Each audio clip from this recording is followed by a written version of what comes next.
What is going on, everyone? Welcome back to the channel. Welcome back to more Oakland A's franchise here on the channel. And today we have the monthly recap. It is the month of May this time, and we are currently 26-31 through the first 2 months of the season. 5 games under 500.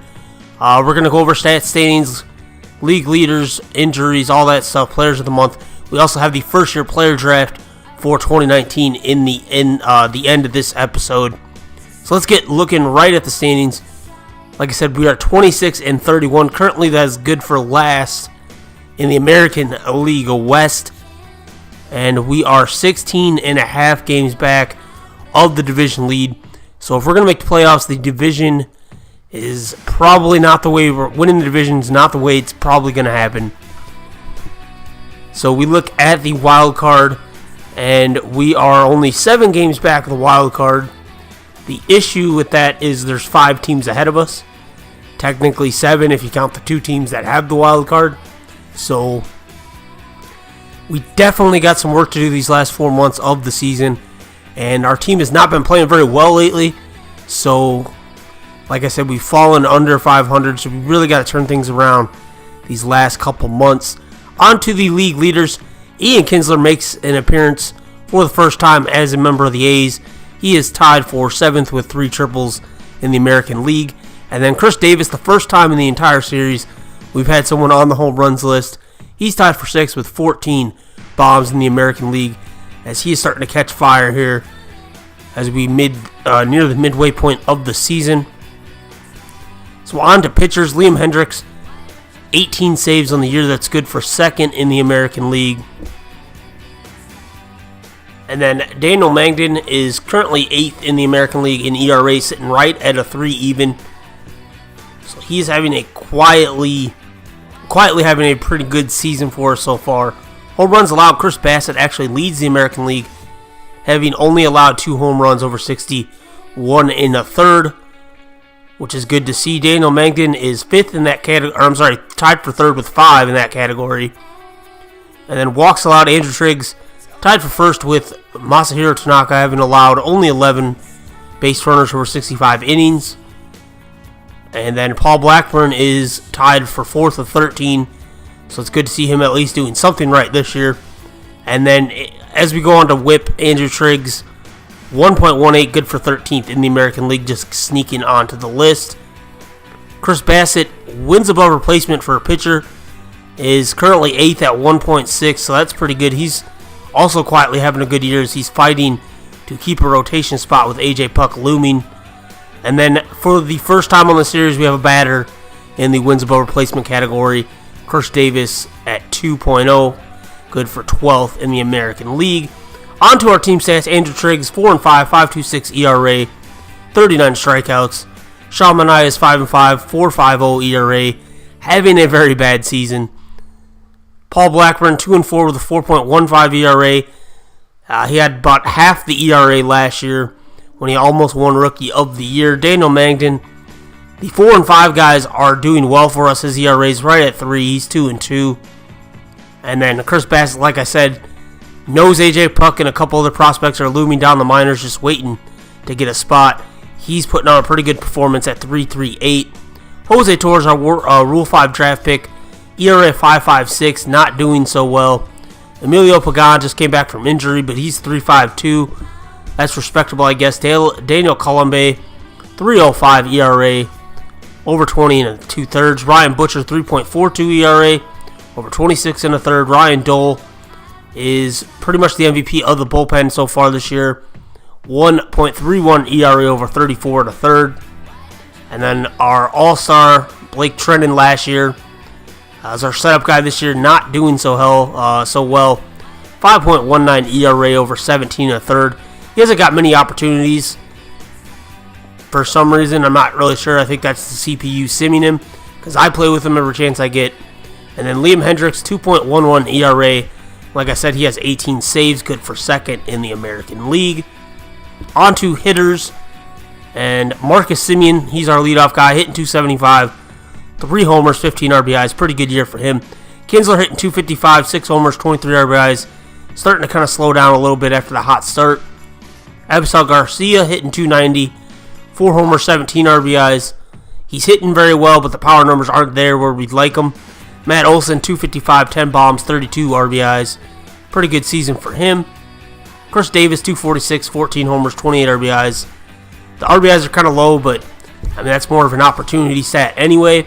Matt Chapman hitting under 200 again. 7 homers, 19 RBIs. Starting to lose patience with him a little bit, but he's still got that really good glove. Piscotty also under 200. That's not good because I was thinking of trading him. I don't know if anyone will want him when he's doing that bad. Lucroy hitting 286 with 1 homer.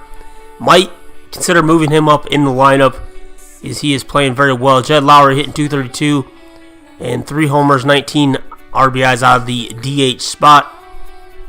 Chad Pinder hitting 233 off the bench, 263 for Boog Powell. Over only 19 at bats though. Bruce Maxwell absolutely terrible, and he's getting sent down.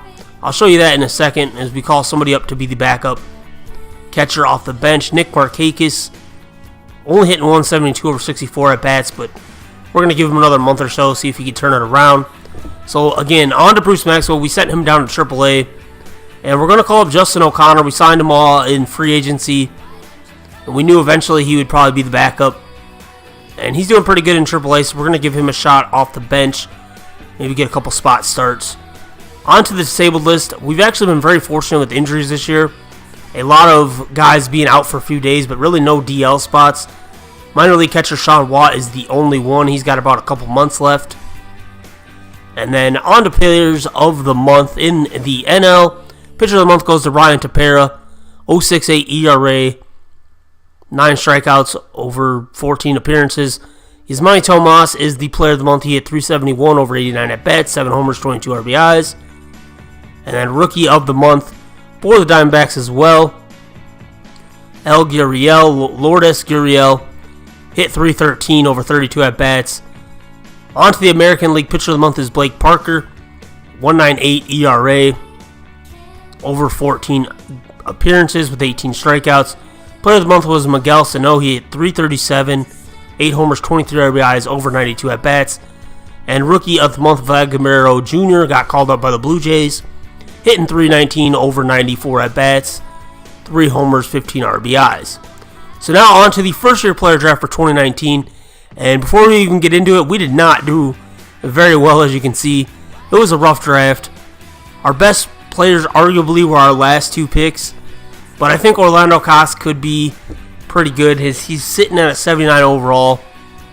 And his potential could easily go up to B. He definitely has a... Defensively, he's major league ready. But the hitting stats need to definitely improve. I don't think he'll ever be a power hitter, but at least the contact, definitely not where I would like it. And then Frank Castro, a 2nd round pick, 19 years old. See potential, 45 overall. I don't really see him maybe even ever getting to the majors. So I was pretty sad about that. 3rd round pick, Michael Hernandez, 20 years old, deep potential. Kind of the same thing. He is 63 overall, and defensively he is pretty much major league ready already, but again, his hitting numbers are atrocious. I'm not sure if he'll ever even make it to the majors. If he does, probably be in a bench role. Julio Chavez, our 4th pick, 21 years old, deep potential, 56 overall, and he's just not going to be very good at all. He's pretty quick. He could steal some bases. That's about it. I don't think he'll ever reach the majors either. We did sign everybody just to give them a shot and see what they do, but Diego Mitre, another one that don't really see getting to the majors. Deep potential, 57 overall. He is only 19 years old, and his power numbers are pretty good. He's got some major league pop, but I don't know. Grady Newhouser, though, see potential, 65 overall. Very good base runner, base stealer. He's got major league ready contact, and his plate discipline is pretty good. So I think he definitely will make the majors. I don't know with us or what type of role he'll play, but I think he's got a shot. And then our best pick in the draft was our very last round pick, and that was Darryl Bartlett, and he has B potential. He's 21 years old already, though, and he's only 53 overall, so that's not good. But defensively, he's major league ready already, and he's been pretty quick on the base pass. But again, the common theme with this draft, it seems like the hitting numbers are just not where they need to be at the major league level. But I think, we'll give him some time and see what he does. But in all, I pretty much whiffed on the draft. I was very disappointed. I usually draft better than that. That's going to do it for today's video, guys. If you want to enjoy it, please do smash that like button down below. Be sure to subscribe for more Ace franchise if you haven't already. As always, guys, thanks for watching. Till next time, peace.